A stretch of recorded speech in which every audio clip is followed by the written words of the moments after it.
दोस्तों this is Shubham और synopsis IAS पे मैं आप सभी का स्वागत करता हूं। जैसा आपको पता है कि हम डिस्कस कर रहे हैं कि प्रीलिम्स को किस तरीके से ब्रेक किया जाए, how to crack prelims, and today I will be sharing my strategy which help me to clear UPSC prelims 6 times in a row।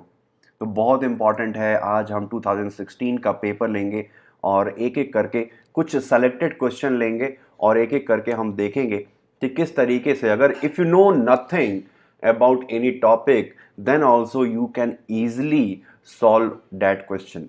ठीक है, तो इस सीरीज का नाम है मेंस सीट गारंटी प्रोग्राम और मैं आपको इस दावे के साथ कह सकता हूं कि अगर जो भी चीज़ें मैंने आपको बताई अगर आपने सही तरीके से फॉलो करी तो आपकी मेंस में अपीयर होने के लिए जो सीट है वो बुक है। ठीक है, सीट की बुकिंग की गारंटी मैं आपको देता हूं। तो चलिए शुरुआत करते हैं। पहला सवाल देखते हैं। विथ रेफरेंस टू LIFI, ठीक है, recently in the news which of the following statement is are correct. LIFI यानी कि लाइट फिडेलिटी, जैसे वाईफाई होता है इसको बोलते हैं वायरलेस फिडेलिटी, वैसे ही लाइफाई होता है light Fidelity.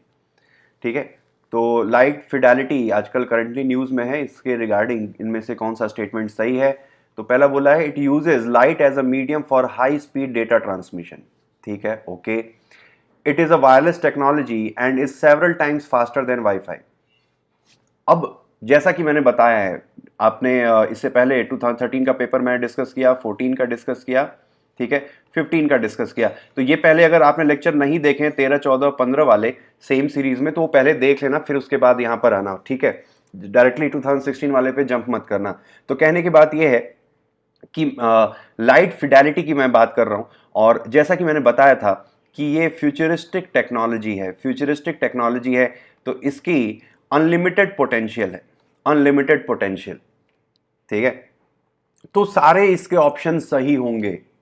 Getting it? Futuristic technology के लगभग सारे ऑप्शन सही होते हैं क्योंकि ये इवॉल्विंग टेक्नोलॉजी है, ये हमेशा पुरानी वाली टेक्नोलॉजी से बेहतर होगी। तो वाईफाई से काफी ज्यादा इसकी स्पीड होगी, ये पक्की बात है।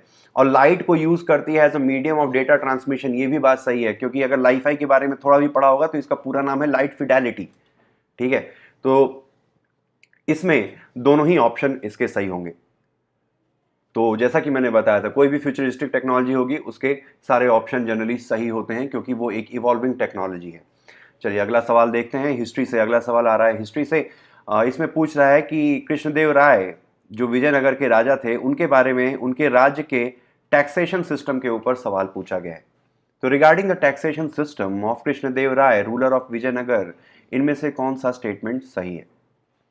पहला सवाल, पहला ऑप्शन है कि tax rate on the land was fixed depending on quality of the land.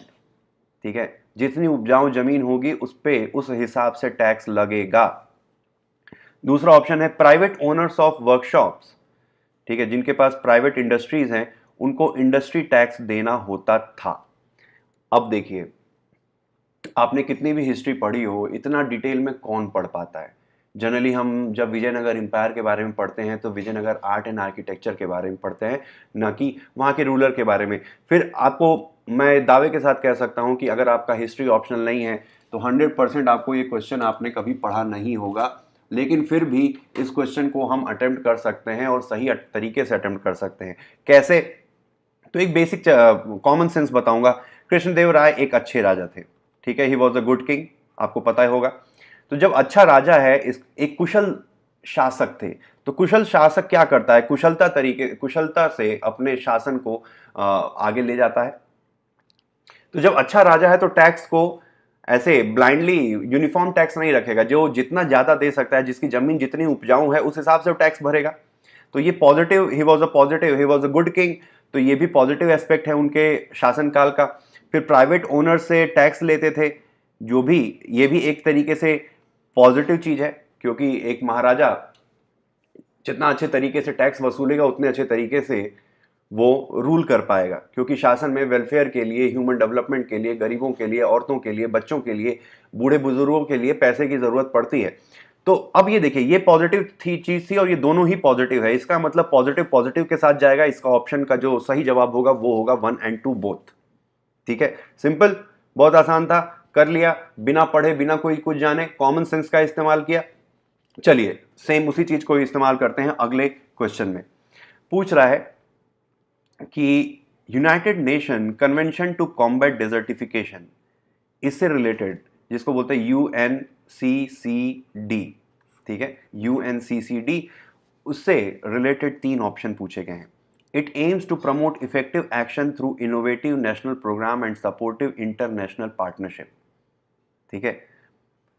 तो अब ये देखिए, इसमें जो शब्द हैं शब्दों पर ध्यान दीजिए। अगर आपको मान लीजिए UNCCD के बारे में नहीं आइडिया है, उसके इनिशिएटिव्स के बारे में नहीं आइडिया है, फिर भी आप इस क्वेश्चन को कर सकते हैं।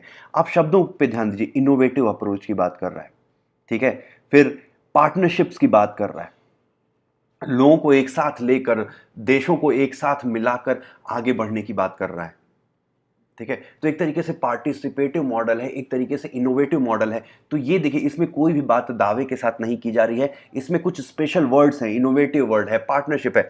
मैं जैसे बता देता हूं, अगर किसी भी ऑप्शन में इस तरीके के शब्द हों, इनोवेटिव,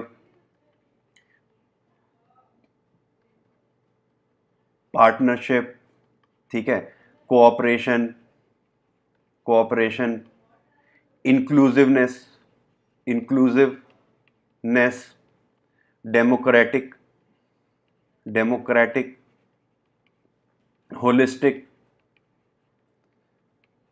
सस्टेनेबल, ये जो इस तरीके के वर्ड होते हैं, जो भारी भारी शब्द अगर ऑप्शन में मिलेंगे आपको, तो वो ऑप्शन सही होगा, उसकी बात मैं गारंटी लेता हूं और मैं आपको प्रूफ भी करके दिखाता हूं। तो इनोवेटिव शब्द इसमें है, पार्टनरशिप की बात की गई है, तो ये सही होगा।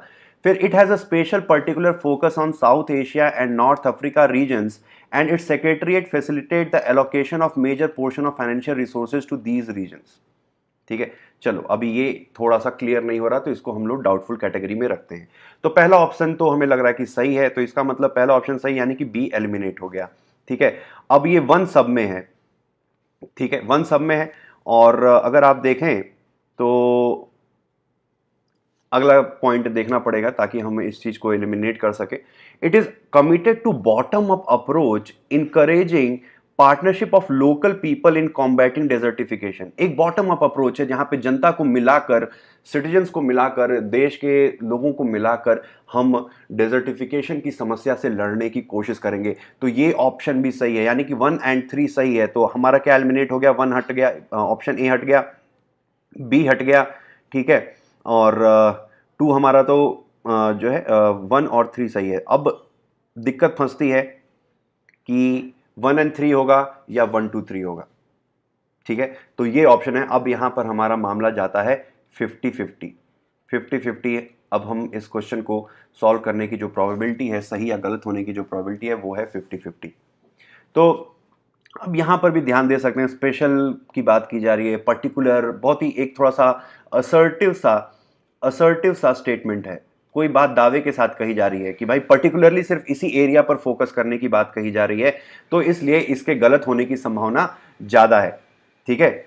आप देख रहे हैं कि यहां पर असर्टिव कोई स्टेटमेंट की बात की जा रही है कि भाई इसी एरिया पर ज्यादा फोकस करने की बात की जा रही है, तो हम कह सकते हैं कि ये वाला जो ऑप्शन है वो उसके सही होने की जो संभावना है वो थोड़ी सी कम है। तो हमारा बचा 1 और 3, यानी कि C will be our right answer, and इस वजह से इसका जो आंसर हो गया सी हो गया। सिंपल, ज्यादा कुछ दिमाग नहीं लगाना है, आराम से हम इस क्वेश्चन को कर सकते हैं बिना इसको जाने हुए भी। चलिए अगला क्वेश्चन देखते हैं। With reference to International Monetary and Financial Committee IMFC consider the following statement. अब ये तो पढ़ा नहीं है भाई, IMFC क्या बला है, फिर भी चलिए नहीं पढ़ा है, फिर भी हम इस क्वेश्चन को कैसे अप्रोच करेंगे देखते हैं। तो IMFC discusses matters of concern affecting global economy and advises the IMF on the direction of its work। Advice कर रहा है, कोई हुक्म नहीं दे रहा है, सलाह दे रहा है, डिस्कस कर रहा है, मैटर को डिस्कस कर रहा है, डिसाइड नहीं कर रहा है। तो आप देख रहे हैं कि इसमें कोई भी दावे के साथ बात नहीं कही जा रही है, सलाह देना, डिस्कस करना, ठीक है। तो बहुत ही माइल्ड से स्टेटमेंट है, इसमें कोई भी बात असर्टिव तरीके से नहीं कही जा रही है, दावे के साथ नहीं कही जा रही है, ठीक है। तो इसका मतलब पहला पॉइंट होने की, सही होने का, पहला ऑप्शन सही होने की संभावना बहुत ज्यादा है। फिर दूसरा पॉइंट कह रहा है कि World Bank participate as an observer in these meetings. अब ऑब्जर्वर के रूप में कोई भी वर्ल्ड बैंक किसी भी मीटिंग में पार्टिसिपेट कर सकता है। अगर यहां पर दे देता कि वर्ल्ड बैंक ये जो ऑर्गेनाइजेशन है वर्ल्ड बैंक के अंडर में काम करती है, अगर ऐसा स्टेटमेंट होता या ये बोलता कि वर्ल्ड बैंक इसका मेंबर है, ठीक है, वर्ल्ड बैंक जो डायरेक्शन देता है उसी को ये आईएमएफसी फॉलो करता है, तो इसके गलत होने की संभावना ज्यादा होती। लेकिन यहां पर भी कह रहा है कि भाई ऑब्जर्वर के रूप में वहां पर जा सकता है, बैठ सकता है, डिस्कस कर सकता है चीजों को, ठीक है।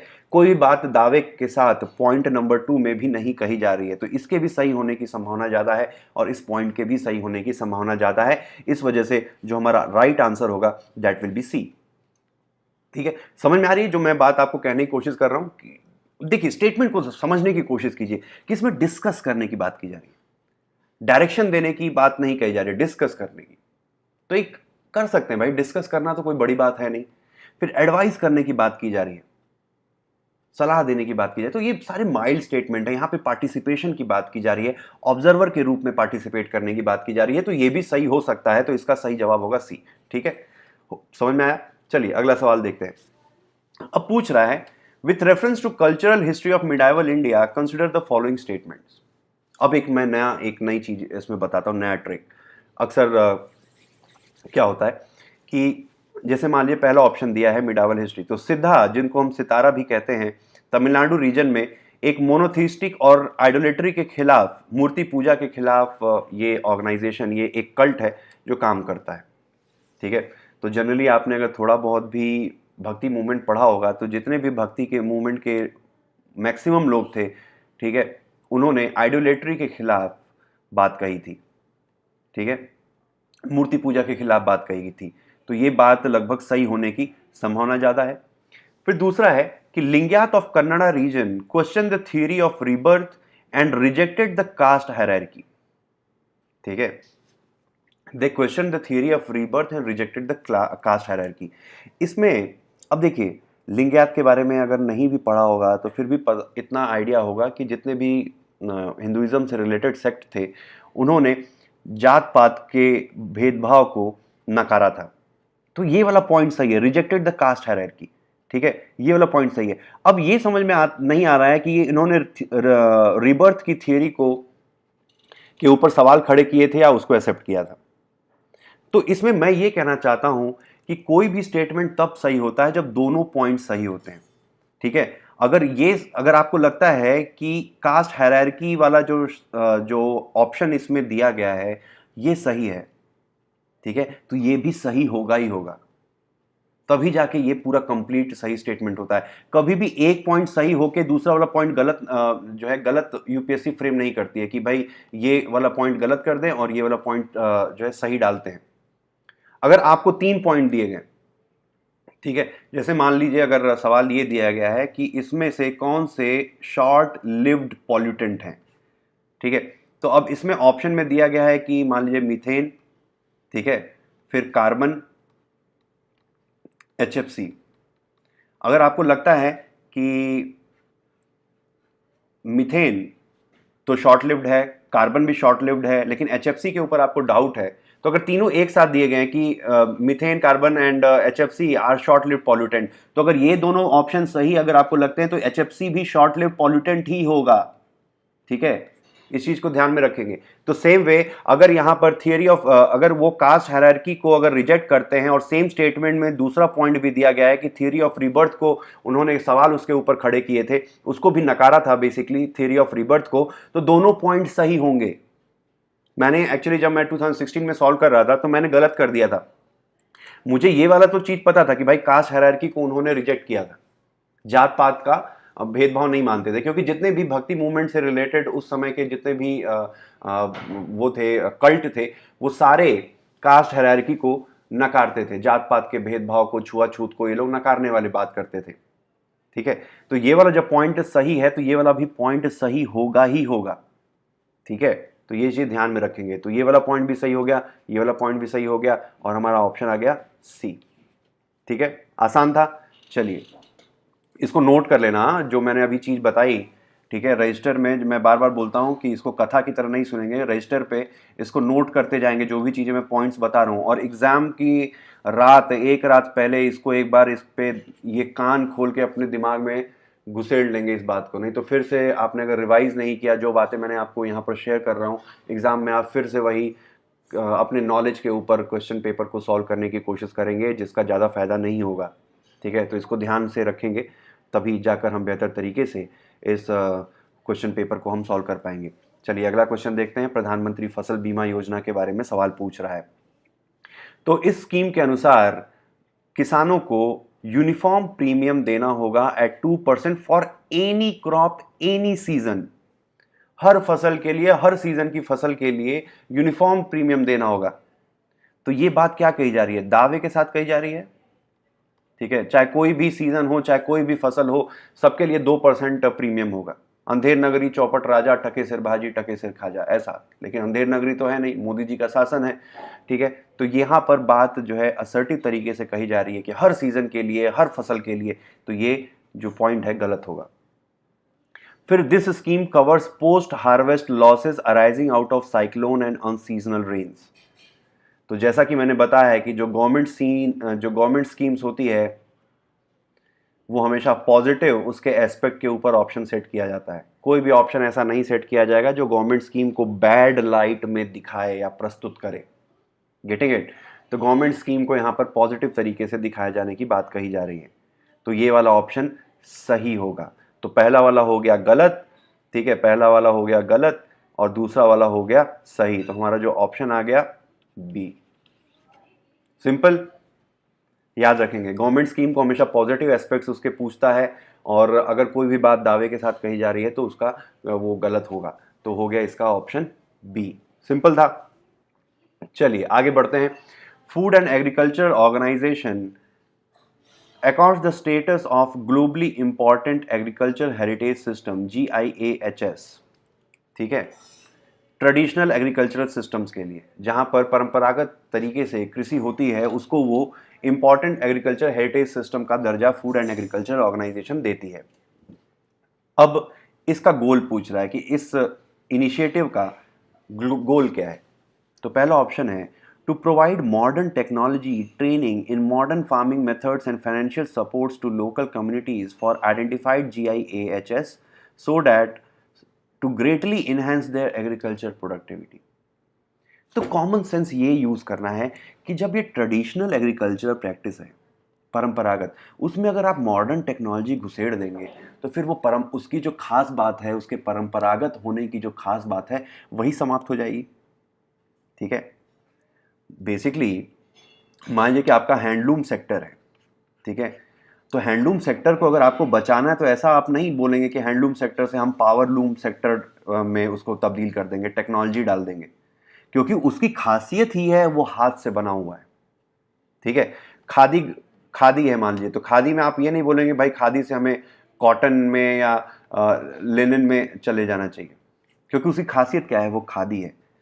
ठीक है, वैसे ही इस एग्रीकल्चर सिस्टम की खासियत क्या है कि वो ट्रेडिशनल है, वो परंपरागत है, जहां पे ट्रेडिशनल नॉलेज का इस्तेमाल होता है कृषि के लिए, तो वहां पर मॉडर्न टेक्नोलॉजी नहीं घुसेड़ेंगे। ठीक है, तो पहला ऑप्शन हो गया गलत। तो पहला ऑप्शन हो गया गलत, तो हमारा ए और डी हट गया। अब बचा बी और सी। तो अब देख रहे हैं कि 2 तो कॉमन है, तो 2 पे हम फिर फोकस नहीं करेंगे, अब थर्ड पे आएंगे। तो to provide geographical indication status to all the varieties of agriculture produce in this areas. All the varieties, यहां पर बात दावे के साथ कही जा रही है कि सबको दे देंगे, तो ये भी गलत हो गया। ठीक है, तो थर्ड पॉइंट हो गया हमारा गलत, हमारा बचा 2 पॉइंट, पॉइंट नंबर 2। ठीक है, तो हमारा ऑप्शन हो गया बी। आप बी को एक बार पढ़ भी लेना, ऐसा नहीं है कि आंख मूंद के बी कर देना, एक बार देख लो इसको। टू आइडेंटिफाई, अब स्टेटमेंट को पढ़ते हैं, देखिए ध्यान से पढ़ेंगे। To identify and safeguard eco friendly traditional farm practices and their associated landscape agriculture, यहाँ पर बायोडाइवर्सिटी की बात की जा रही है, लोकल कम्युनिटीज की बात की जा रही है। तो आप देख रहे हैं शब्दों को, देखिए इको फ्रेंडली अप्रोच की बात की जा रही है, इको फ्रेंडली अप्रोच की, ट्रेडिशनल अप्रोच की, बायोडाइवर्सिटी को बचाने की, लोकल कम्युनिटीज को पार्टिसिपेट कराने की बात की जा रही है। ठीक है, तो इस तरीके के जो शब्द किसी भी ऑप्शन में होते हैं तो वो सही ही सही होता है, विदाउट एनी एक्सेप्शन। ठीक है, तो आप देखिए इसका ऑप्शन आ गया बी। सिंपल था, बिना कुछ जाने भी हमने इस क्वेश्चन को सॉल्व कर दिया। This is the beauty of UPSC paper, आप बिना नॉलेज के भी इसको सॉल्व कर सकते हैं। Knowledge plays a very important role, I am not denying it, knowledge plays very important role, क्योंकि जो आपका कॉमन सेंस डेवलप होता है, ठीक है, जो आपकी मेटा नॉलेज डेवलप होती है वो आपके नॉलेज के ऊपर ही डेवलप होती है। अब ये बात कहां से आई? ट्रेडिशनल एग्रीकल्चरल प्रैक्टिस, ट्रेडिशनल है तो उसमें मॉडर्न नहीं घुसेड़ेंगे। आपने अगर थोड़ा बहुत पढ़ा होगा तो ये कॉमन सेंस डेवलप होता है। विदाउट नॉलेज आपका कॉमन सेंस डेवलप नहीं होगा, ठीक है। लेकिन उस नॉलेज से के थ्रू एक्वायर किए हुए कॉमन सेंस को हमें यहां पर यूज करना है, ठीक है। तो इसका हो गया बी ऑप्शन। चलिए अगला क्वेश्चन देखते हैं। कोर बैंकिंग सोल्यूशन, अक्सर हम न्यूज में देखते हैं, कोर बैंकिंग सोल्यूशन का मतलब क्या है? तो पहला है कि it is a networking of banks branches, जिससे कस्टमर को वो सुविधा मिलती है कि वो अपने अकाउंट को किसी भी ब्रांच, ठीक है, ब्रांच के नेटवर्क से अपने अकाउंट को ऑपरेट कर सकता है, ठीक है।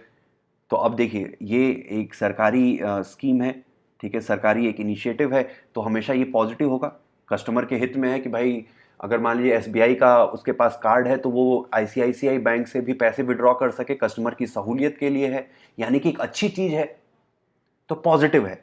समझ में आ रही बात? तो पॉजिटिव हो गया, यानी कि इसका मतलब ये ऑप्शन नंबर 1 सही है। फिर ऑप्शन नंबर 2 को देखते हैं। कोर बैंकिंग सोल्यूशन के माध्यम से आरबीआई का कंट्रोल बैंकों पर बढ़ जाएगा।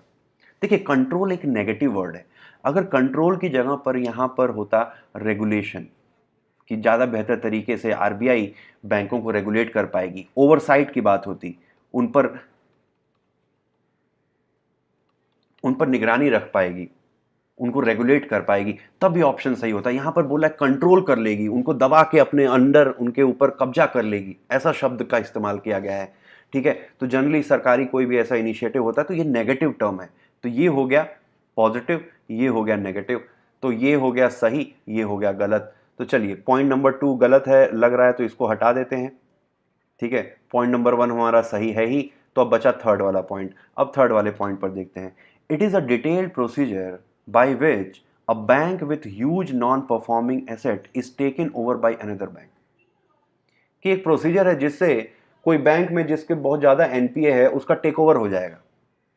ह्यूज नॉन परफॉर्मिंग, ह्यूज शब्द का भी इस्तेमाल किया गया है, तो ये भी एक गलत चीज लग रही है, ये भी कुछ जच नहीं रहा है ये ऑप्शन, ठीक है। तो ये भी हो गया हमारा गलत, हमारा ऑप्शन आ गया 1, यानी कि A will be our right answer, ठीक है। सिंपल था। चलिए अगला क्वेश्चन देखते हैं। अब अगला क्वेश्चन पूछ रहा है कि नेट मीटरिंग, अक्सर हम न्यूज में पढ़ते हैं, ये नेट मीटरिंग क्या है? तो अब ऑप्शन दिया, अब मुझे तो कुछ पता नहीं है, ठीक है, मुझे मान लो नहीं आता है, मैंने नहीं सुना है न्यूज में नेट मीटरिंग क्या होती है, इतना कौन डिटेल में पढ़ता है नेट मीटरिंग। अब फिर अगर हमें कुछ नहीं पता है तो हम कैसे इस आंसर को गेस करेंगे, वो चलिए देखते हैं। तो production and use of solar energy by household consumers, ठीक है। फिर दूसरा है use of piped natural gas in kitchens and household.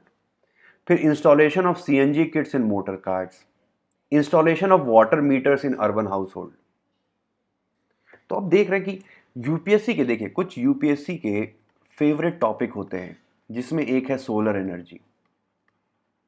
तो जो क्वेश्चन फ्रेम होगा इन्हीं फेवरेट टॉपिक्स में से फ्रेम होगा, उसको उससे लेना देना नहीं है कि पानी के मीटर लग गए, तो उसके ऊपर सवाल नहीं पूछेगा यूपीएससी कि पानी, घर में पानी के मीटर्स लग रहे हैं तो उसके ऊपर सवाल फ्रेम कर देते हैं। बात है सोलर एनर्जी को प्रमोट करने की, this is a favourite topic of UPSC, solar energy, renewable energy, basically renewable energy UPSC का फेवरेट टॉपिक है। तो जो क्वेश्चन सेट किया गया होगा वो इसी क्षेत्र से संबंधित होगा, ठीक है। ये कॉमन सेंस कैसे डेवलप हुआ? आपने जब पिछले 10 साल के पेपर को सॉल्व कर रखा है, तो जो क्वेश्चन फ्रेम करेगी यूपीएससी वो इसी अपने फेवरेट टॉपिक के ऊपर फ्रेम करेगी। तो ये सोलर एनर्जी के ऊपर ये क्वेश्चन फ्रेम किया हुआ लगता है, तो इसको आप टिक कर सकते हैं। समझ आ रही बात? यूपीएससी अपने फेवरेट टॉपिक्स के ऊपर सवाल पूछती है, तो फेवरेट टॉपिक्स में से कुछ चीजें हैं, अलग अलग करके मैं और जब कुछ क्वेश्चन डिस्कस करूंगा तो बताता रहूंगा। उनमें से एक है सोलर एनर्जी, उसमें से एक है रिन्यूएबल एनर्जी, जिसमें बेसिकली सोलर एनर्जी आता है, ठीक है। तो इसका ऑप्शन हो गया ए। चलिए अब अगला सवाल पूछ रहा है कि ग्राम न्यायालय एक्ट, ठीक है, बनाया गया है, उससे संबंधित कुछ क्वेश्चन पूछे गए। As per the act Gram Nyayalaya can hear only civil cases and not criminal cases. Only civil cases पूछ रहा है, ओनली शब्द यूज किया गया है, असर्टिव स्टेटमेंट है, ठीक है, असर्टिव है, इसका मतलब इसके गलत होने की संभावना ज्यादा है, इसके गलत होने की संभावना ज्यादा है। अगला है the act allows local social activist as mediator. Social activist यानी कि यहां पर पार्टिसिपेशन, लोगों को साथ में लेकर पार्टिसिपेशन की बात की जा रही है, लोगों को सरकार की स्कीम में जोड़ने की बात की जा रही है, लोगों के सहयोग से गवर्नमेंट अपना काम करने की कोशिश कर रही है, एक बॉटम अप अप्रोच है, पार्टिसिपेशन, डेमोक्रेटाइजेशन की बात की जा रही है, ठीक है। तो ये वाला स्टेटमेंट सही होगा। Getting it? मैं जो है बी।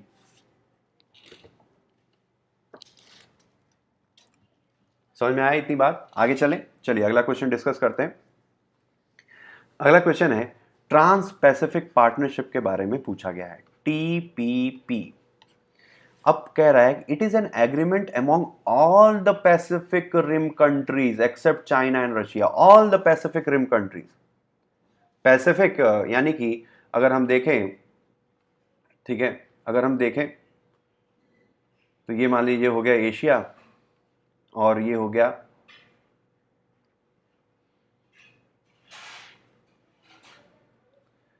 आपका नॉर्थ अमेरिका, ये हो गया आपका साउथ अमेरिका। इसके अराउंड जितने भी देश आते हैं, ठीक है, सारे टीपीपी के मेंबर हैं, ऐसा पूछ रहा है। तो ऐसा संभव है क्या कि among all the Pacific rim countries, तो ये हो गया थोड़ा सा असर्टिव स्टेटमेंट है कि all of these and everything, इस तरीके के जो शब्द होते हैं ऑप्शन में तो वो गलत होते हैं। फिर दूसरा है it is a strategic alliance for the purpose of maritime security only, only शब्द है, यहां पर भी ये भी गलत होगा, ठीक है। ऑल द अमॉन्ग ऑल यहां पर शब्द है, यहां पर ओनली शब्द है, तो दोनों ही चीजें बहुत दावे के साथ कही जा रही हैं, बहुत ही असर्टिव सा स्टेटमेंट है, तो दोनों ही गलत होगा, यानी कि इसका ऑप्शन हो गया डी, ठीक है। आसान था। चलिए एक और क्वेश्चन देख लेते हैं, बाकी के इस साल के कुछ क्वेश्चंस अगले लेक्चर में डिस्कस करेंगे। व्हाट आर द पर्पस या purposes of MCLR, marginal cost of fund based lending rate, MCLR जिसको RBI ने अनाउंस किया है। तो MCLR के माध्यम से it will improve transparency in methodology followed by banks for determining interest rate on advances. तो इससे पारदर्शिता आएगी, बैंकों के कामकाज करने के तरीके में ट्रांसपेरेंसी आएगी, यानी कि एक अच्छी चीज है, एक गवर्नमेंट का इनिशिएटिव है, RBI का इनिशिएटिव है, यानी कि अच्छा इनिशिएटिव है, पॉजिटिव इनिशिएटिव है, यानी कि ये पहला पॉइंट सही होगा। दीज गाइडलाइंस, दूसरा पॉइंट देखते हैं, these guidelines help to ensure availability of bank credit at interest rate which are fair to the borrowers as well as bank. Bank और पैसा जो उधार लेता है उसके लिए भी अच्छा रहेगा और बैंकों के लिए भी अच्छा रहेगा, यानी कि दोनों ही पॉजिटिव स्टेटमेंट हैं। और जब दोनों ही पॉजिटिव स्टेटमेंट होते हैं तो मैंने बता रखा है कि अगर सरकारी कोई इनिशिएटिव है तो हमेशा उसके पॉजिटिव एस्पेक्ट के ऊपर सवाल फ्रेम किया जाता है, यानी कि दोनों हो गए आपके सही, ठीक है।